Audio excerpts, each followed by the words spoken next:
Então, assim, o espaço que tem dentro do país ainda é enorme para crescer, e eu acredito que nos próximos anos vai continuar crescendo. Por quê? Proteína nobre e o preço acessível.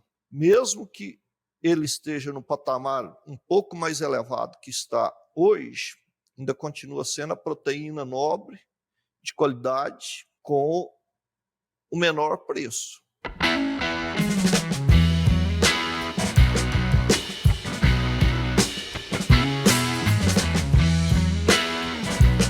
Olá pessoal, estamos novamente aqui com um novo episódio do nosso podcast O Aviário.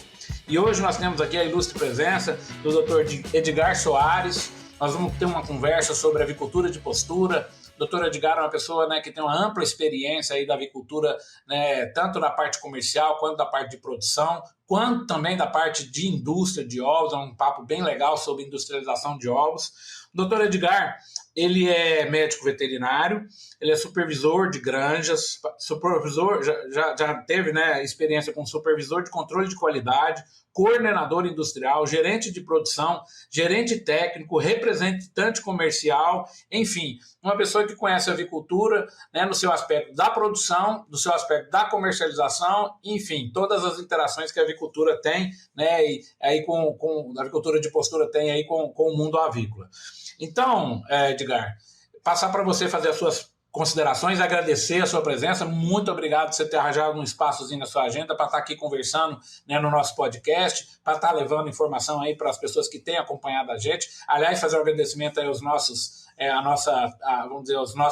nossa plateia, né, as pessoas que estão prestigiando o nosso podcast. A cada dia a gente percebe que a nossa audiência está aumentando, então agradecer as pessoas que têm, né, dado esse crédito de confiança e acompanhado os nossos episódios. Edgar, suas considerações iniciais. Boa tarde, eu te agradeço, professor, pela oportunidade de estar aqui com esse bate-papo com você, com os nossos ouvintes, com o público de maneira geral. E como você disse, eu sou médico veterinário e já estou na avicultura há algum tempo. Edgar, eu estou pensando a gente dividir essa nossa conversa aqui em 3 grandes temas, né? Primeiro, a gente podia explorar a sua experiência aí nesse mundo da postura, né? Como que você está enxergando o atual momento da avicultura de postura no Brasil, né? Vamos pular a parte da influenza, que hoje só se fala na influenza, vamos deixar nesse episódio, vamos deixar ela de fora. Mas como que você está enxergando os aspectos produtivos, né, da avicultura de postura? Como que você acha que, né, que ela está interagindo aí com o mercado, exportação, produção, industrialização?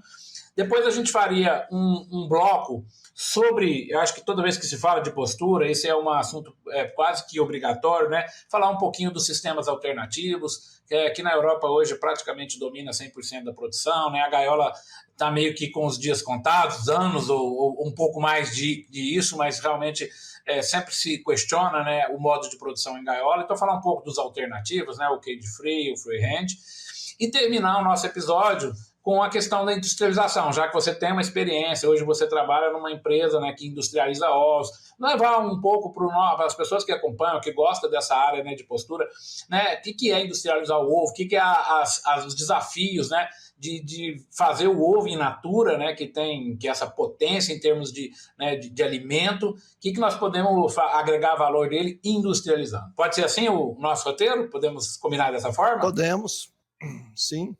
Bom, então, vamos de cara aí um primeiro bloco aí. A gente queria ouvir a sua impressão, né, a sua experiência, dividir um pouco com a gente. Como que você está enxergando o atual cenário da avicultura de postura no Brasil e talvez até no mundo? Bom, a avicultura de postura tem um espaço enorme para crescer, está crescendo, e por que continuar crescendo?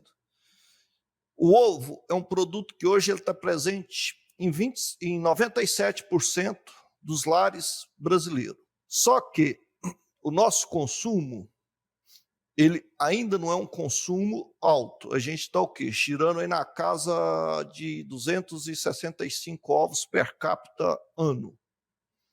Se a gente pensar em chegar em 300, nós estaremos crescendo mais 15%, 18% a nível nacional. Sem contar que o nosso produto lá fora praticamente não é comercializado. Agora que começou a surgir algumas empresas que estão começando a buscar esse mercado lá fora. Quando a gente conseguir quebrar as barreiras e começar a exportar esse produto, o crescimento vai ser fantástico. Então, aí nós temos que baixar o custo de produção. E o que é que poderia fazer com que a gente conseguisse baixar esse custo? Porque nós vamos estar saindo, provavelmente, do sistema intensificado, gaiolas, para o sistema que eu acredito que o que deve predominar a nível nacional, com o passar do tempo, deve ser o cage free, baixar o custo produtivo. Vai investir em quê? Provavelmente nutrição. Deve sair um pouco do milho e o sorgo ganhar um pouco mais de espaço, o milheto ganhar um pouco mais de espaço dentro dessas formulações para que a gente baixe e consiga atingir esse público de maneira geral. Então, assim, o espaço que tem dentro do país ainda é enorme para crescer, e eu acredito que nos próximos anos vai continuar crescendo. Por quê? Proteína nobre e o preço acessível. Mesmo que ele esteja no patamar um pouco mais elevado que está hoje, ainda continua sendo a proteína nobre, de qualidade, com o menor preço, quando se compara com as outras proteínas, tá? Então, a partir do momento que você tem um produto de qualidade, você vai ter mercado para ele. Assim, uma coisa interessante que a gente sempre ouvia no passado, e às vezes ainda ouve, que quando estava na crise, o ovo era o produto, tinha a saída como alternativa. Só que o que a gente nota, quando tem a crise econômica, o ovo tem um espaço? Tem. Cresce, a demanda cresce, mas depois ela permanece. E o que fez com que tem essa perspectiva de crescimento dentro da avicultura de postura? A profissionalização do setor. Se a gente compara alguns anos atrás com o que está hoje, ela se profissionalizou bem mais e tecnificou. As casas genéticas também estão trabalhando a genética desses animais, e o pessoal da nutrição, idem. A partir do momento que te deu o animal produtivo, você tem que ganhar trabalhando a nutrição para manter o que a genética te fala que ele consegue produzir. Exatamente, né, Edgar? Essa parte da tecnificação, da automatização, da robotização, isso não tem volta, né? Em todas as cadeias produtivas, e você tem toda a razão, a avicultura de postura já entendeu que esse dever de casa tem que ser feito, as empresas começam a investir um pouco mais na tecnologia, essa tecnologia está a favor da produção, inclusive na melhoria da qualidade do produto, né? Que nós sabemos que tem várias itens da produção que refletem diretamente na qualidade do ovo. Então, assim, eu acho que nós estamos vivendo esse momento, né? Você falou muito bem, a avicultura de postura começa a fazer essa transformação, já começou a entender, assim como é nos Estados Unidos, assim como é na Europa, né? Os galpões precisam mais, né, de um pouco mais de tecnificação, um pouco mais inclusive, né, na climatização de galpão, certo? Na automatização da colheita do ovo, né? E hoje já tem sistemas que identificam, né, passando ali por escaneamentos, né, defeitos, trincas, enfim, sujidades, enfim, é uma indústria que a gente percebe que está buscando esse patamar elevado. E isso talvez vai nos levar, isso que você falou muito bem, né, aos mercados externos, que a partir do momento que a gente começar a exportar para os países, a partir do momento que a gente ampliar esse horizonte, aí ninguém segura, né, Edgar? Porque hoje a gente exporta quase que uma quantidade ínfima, menos que 1% da nossa produção. né? Quando o corte, nós já estamos exportando 30%, um pouco mais que isso, da nossa produção. Você imagina se a gente conseguir crescer aí 10%, exportar 10%. Isso aí vai ser uma revolução em termos de produção nacional, né? Vai novas empresas, novos empregos, novas tecnologias, enfim, né? Vai aumentando aí essa fatia aí da avicultura de postura no país, né? Então acho que talvez isso não tenha volta, né? Concordo com você, professor. A partir do momento que começar a trabalhar, e como as empresas já estão começando a trabalhar a parte de qualidade, que esse produto ganhar o mercado externo vai ser algo irreversível, ou mesmo no produto in natura, ou mesmo no produto industrializado, que a tendência também está começando a surgir no Brasil essas empresas que estão investindo no ovo industrializado, longa vida, em pó, e com isso aí facilita mais você estar exportando. Sem falar, né, Edgar, que agora também o ovo virou aí, né? Vamos dizer aí, o queridinho dos chefes de cozinha, né? Então tem vários chefes que estão promovendo o ovo aí com pratos sofisticados. Então o ovo deixou de ser aquela, né? Aquela comida do pobre para passar aí frequentar altos cardápios, né? Isso mostra justamente a competência do setor, né? Mostrando que colocando à disposição da população um produto, como você falou, de excelente qualidade nutricional, um preço bem baixo e ainda com requinte aí de alguns chefes de cozinha, né? Trazendo novas receitas, novas formas de preparo, deixando o ovo, né, uma estrela de primeira grandeza aí nos pratos Brasil afora. Mas eu queria conversar um pouco, Edgar, agora sobre exatamente isso que você já começou a falar no primeiro bloco, sobre essa mudança, certo, de formas de produzir a avicultura de postura, né? Ou seja, os sistemas alternativos, ou seja, deixando a gaiola de lado, né, e passando a adotar esses sistemas que, querendo ou não, tem um apelo melhor em termos de bem-estar animal, querendo ou não, eles agregam aí esse valor, né, da questão mais natural, tirando a ave, né, da gaiola. Talvez isso, é claro, eu acho que a gente já conversa com vários colegas, isso não vai ser da noite para o dia, o sistema de gaiola ainda tem uma vida longa, mas com certeza lá na frente vai ser um sistema que tende a diminuir e os sistemas alternativos tendem a aumentar. Como é que você enxerga essa transformação nesse momento que a gente passa, em relação com essas pressões aí de bem-estar animal e de sistemas mais orgânicos? Como é que você enxerga essa mudança do sistema de produção, saindo da gaiola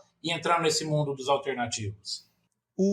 Eu considero que no primeiro momento terá espaço para os dois, para os três, vamos dizer assim, o orgânico, o bem-estar animal e o convencional, que é o de gaiola.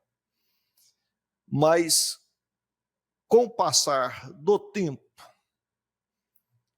as grandes empresas já começaram a investir no sistema alternativo. É uma cobrança da sociedade, isso é irreversível. Eu considero que, como a gente criava na década de 80, 90, qualquer animal hoje não se cria mais, isso é em qualquer setor. E o mesmo está acontecendo agora com a postura comercial.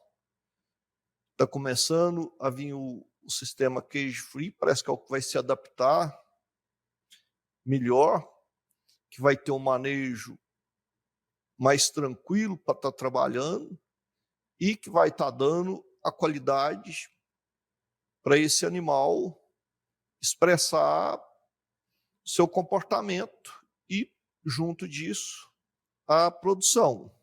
A gente sabe que a partir do momento que você está com o animal estressado, vai ter interferência na produção.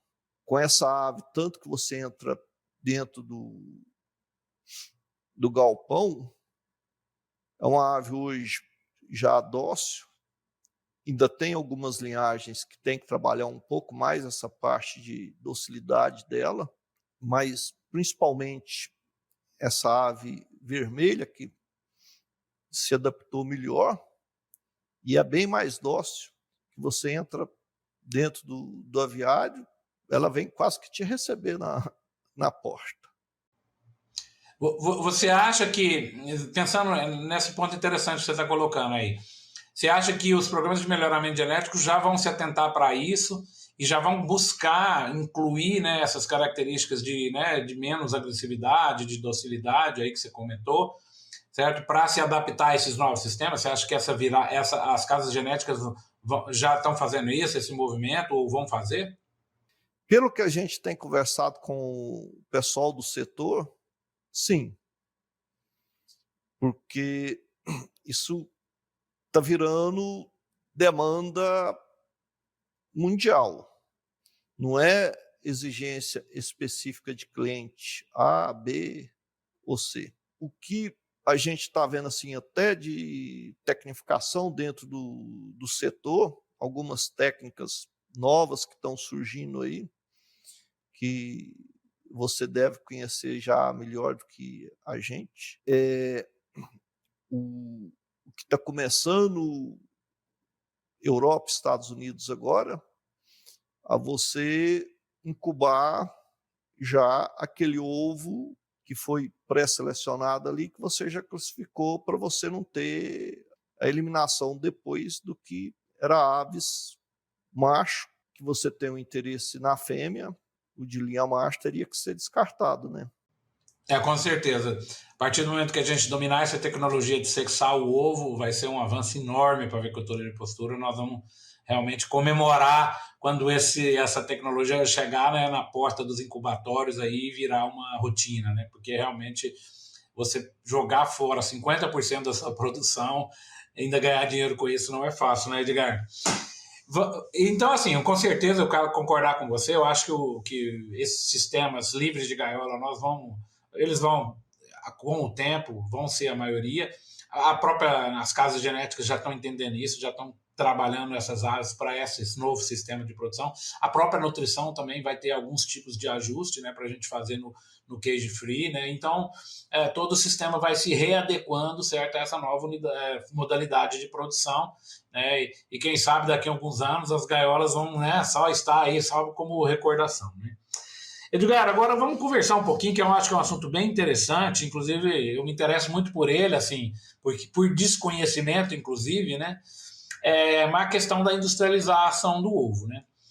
Naturalmente, o ovo in natura ele já é um produto muito competitivo, né? Ele já vem embalado na natureza, a galinha já embala, gasta lá 20 horas para formar aquela casca, né? Ele já tem um tempo, né, vamos dizer, de vida, né, de prateleira muito grande, né?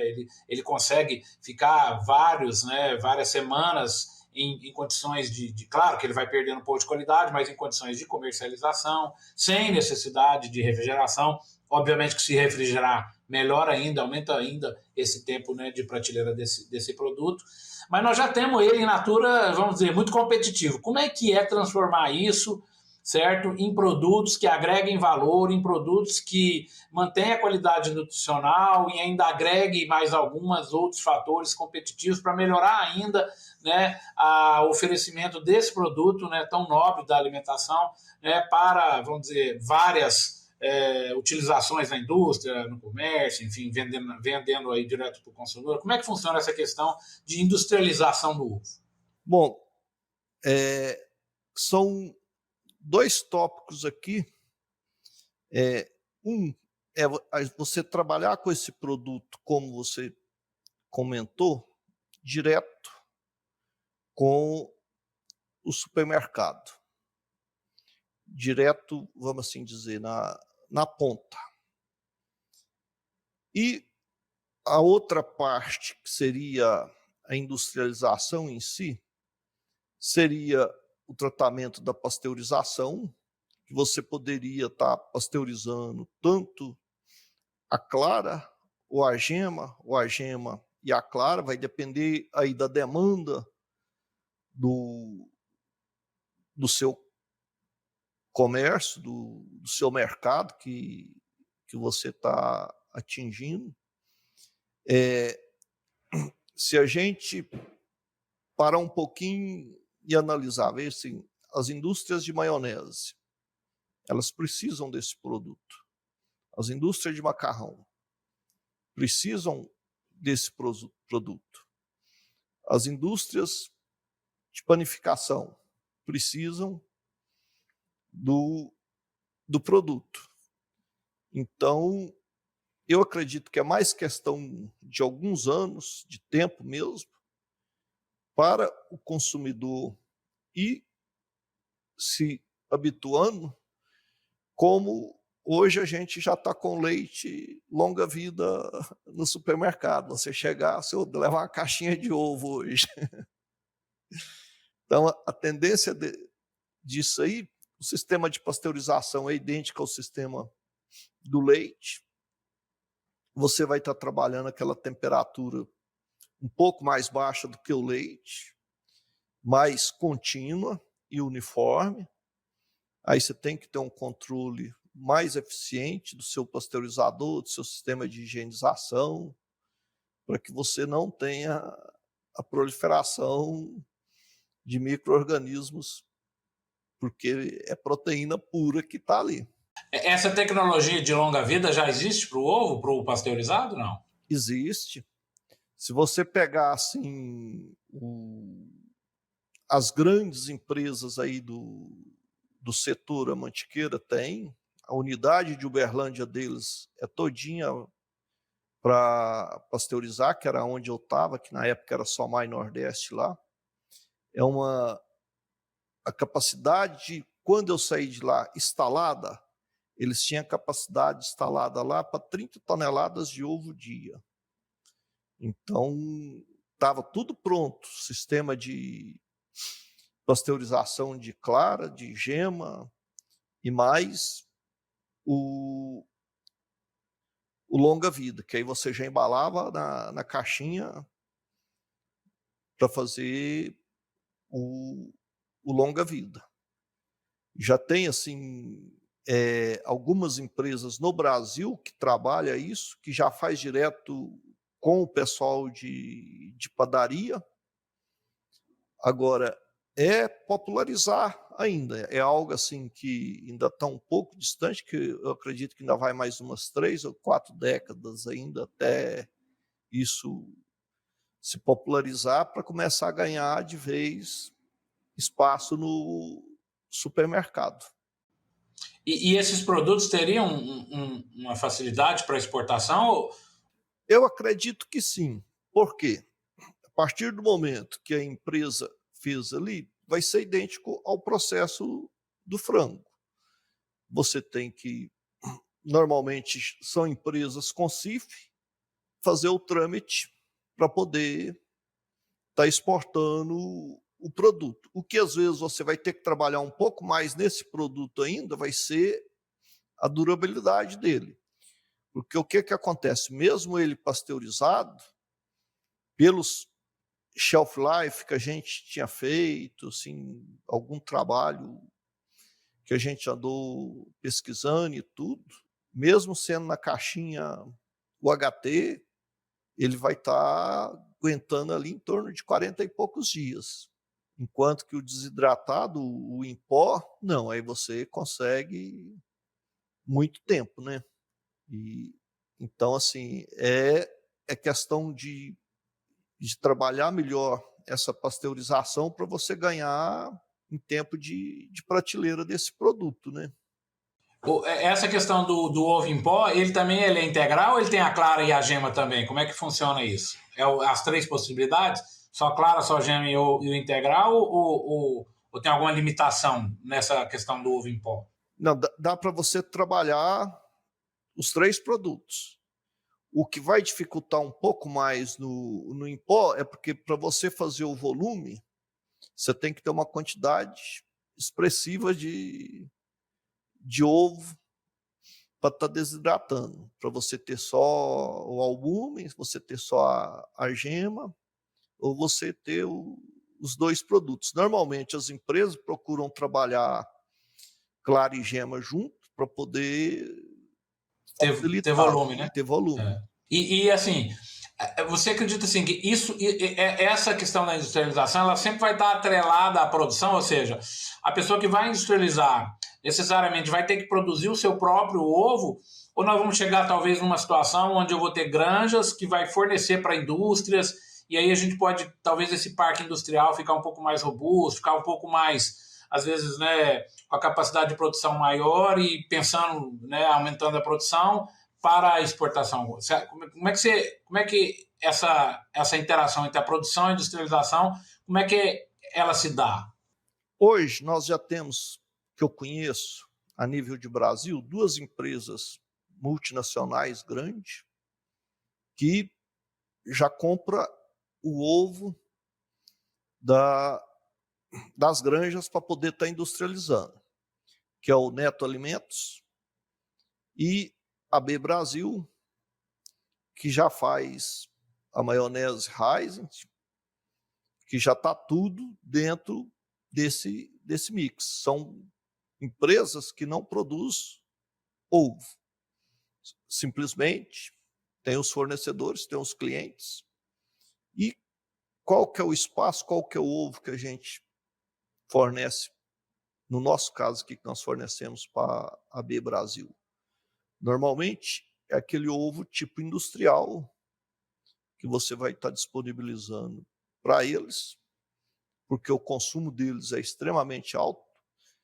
Para você ter uma ideia, eles pegam Mantiqueira, pega Somai, pega Granja Faria, pega Iabuta, que são os maiores produtores, e não consegue atendê-los pela demanda que eles têm. Mas o foco deles é o quê? O foco deles está na maionese, o foco deles está com aqueles produtos de padaria, e esse pessoal já exporta. E tanto que esse pessoal, o produto nosso aqui que a gente fornece para eles, normalmente é o com o selo da Safety Humanicar lá, que é o livre de gaiola. Pega o outro, pega. Mas, assim, o espaço tem para todos.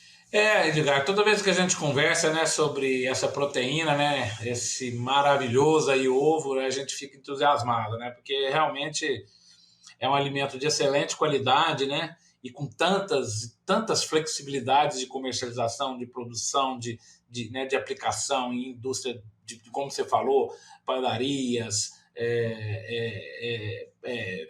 sorvetes, enfim, tantas outras, né, aplicações aí que essa proteína, né, ela acaba, né, flexibilizando aí, né, e atendendo, né, toda sorte de indústrias para, enfim, para melhorar a qualidade, né, da alimentação do povo, né.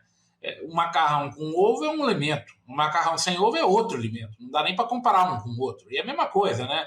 Vários outros alimentos, quando entra o ovo na formulação, assim, vira um outro produto. Tanto em questão de sabor, de aparência, mas principalmente questão de nutrição, né? Você comer um macarrão enriquecido com ovo é um alimento, sem o ovo é um outro alimento totalmente diferente, né? Então, eu acho que a gente está numa área aí que a gente tem que se orgulhar muito, né? Porque a gente produz aí talvez a proteína mais nobre no reino animal, né? E à disposição aí da população. E como você falou, né? Nessas industrialização flexibilizam, né? A chegar esse ovo em lugares, né? Mais distantes, enfim, melhorando na qualidade da alimentação de nós humanos, né? Muito legal. Bom, Edgar, chegando aqui no final do nosso episódio, a gente termina os nossos episódios fazendo 3 perguntas para o nosso convidado, né? Então, a primeira delas, lá vai. Qual é o seu livro favorito relacionado à avicultura? Você tem algum livro aí que vem à sua cabeça, que você gostaria de dividir conosco, que você gosta, que você consulta, enfim? O que eu tenho sempre comigo aqui é o Doença das Aves, da FACTA, que, como que se diz, para a gente é o nosso travesseiro, né? Os desafios no campo sempre vão estar surgindo, e como desafios, sempre as doenças das aves são muito semelhantes. Então, acaba que, por mais que embasamento que você tem, você sempre tem que estar consultando a literatura para estar vendo algo de Eu falo, viu, Edgar, que esse doença doença das aves aí da Facta, ele vem na primeira edição, melhoraram pra caramba a segunda, essa terceira ficou melhor ainda. E era um livro que poderia ser traduzido para qualquer idioma, que ele é muito completo, ele é muito. Tem, né, elogiar todos os autores, que é um time de experts que ajudaram a escrever esse livro, né? Então, parabenizar aí a Facta por realmente essa preciosidade. Como você falou, vira uma bíblia aí para o pessoal de campo aí, porque qualquer hora tem uma hora da doença e a gente tem que diagnosticar essa doença e tem que fazer todas as medidas preventivas. No seu caso aí, no nosso caso de postura, tem ainda a famigerada salmonela que a gente tem que controlar de tudo quanto é jeito. E é como você falou, cada dia, né, tá ali de antena ligada para ver se tá tudo certo na parte de sanidade, que é super importante. Bom, a outra pergunta seria: qual é o seu livro favorito? Agora esquece a área de avicultura, um livro que você leu recentemente ou que você leu lá na sua juventude, enfim, um livro que te vem à cabeça aí que você gostaria de dividir com a gente. Eu gosto muito do Monge Executivo, que é um livro de autoajuda, que te ajuda no dia a dia, porque nada mais é do que a gente trabalhar, tá lidando com colaboradores, com profissionais, e tá compreendendo a essência. Eu falo, o animal não nos dá problema, quem nos dá problema são os nós seres humanos. Então, se a gente, a partir do momento que consegue compreender o nosso colaborador, os nossos problemas, com certeza, diminuirão e muito. E achei esse livro extremamente fantástico, na essência dele, para te ajudar dentro dessa parte. Com certeza, né? Talvez sempre o desafio de fazer gestão de pessoas, né? Ele é sempre muito grande, né, Edgar? A gente que trabalha com pessoas, nossa senhora, como que é complicado, né? Então fica aí a dica aí do nosso Edgar Soares aí, o livro O Monge e o Executivo. E para terminar, a gente faz a última pergunta, que é a seguinte: na sua opinião, o que diferencia um profissional da avicultura de sucesso? O que um profissional tem que ter, certo, para alcançar o sucesso? Bom, primeiro, assim, tem que ser persistente, tem que ser curioso, abraçar as oportunidades que vão estar surgindo, principalmente dentro da avicultura, porque são enormes. O mercado sempre está de portas abertas, sempre está requisitando novos profissionais. E acho que a honestidade, a humildade e o caráter para fazer as coisas bem feitas. Pode ser simples, que é o que vai te dar o resultado lá na frente, que é o que te vai dar o suporte.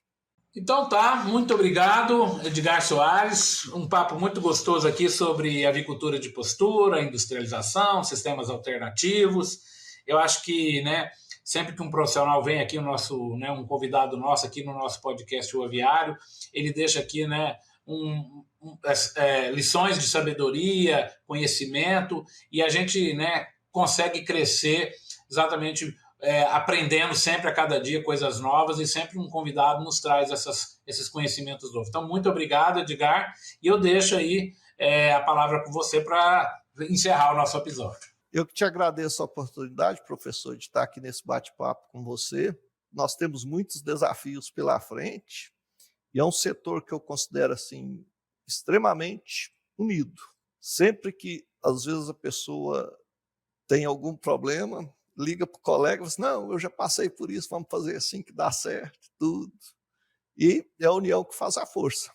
No mais, muito obrigado. É isso aí, Edgar. Obrigado, hein, pessoal. Muito obrigado aí pela estar acompanhando, prestigiando mais um episódio do Aviário, do podcast O Aviário, e esperando vocês no próximo episódio. Muito obrigado. Tchau, tchau. Valeu.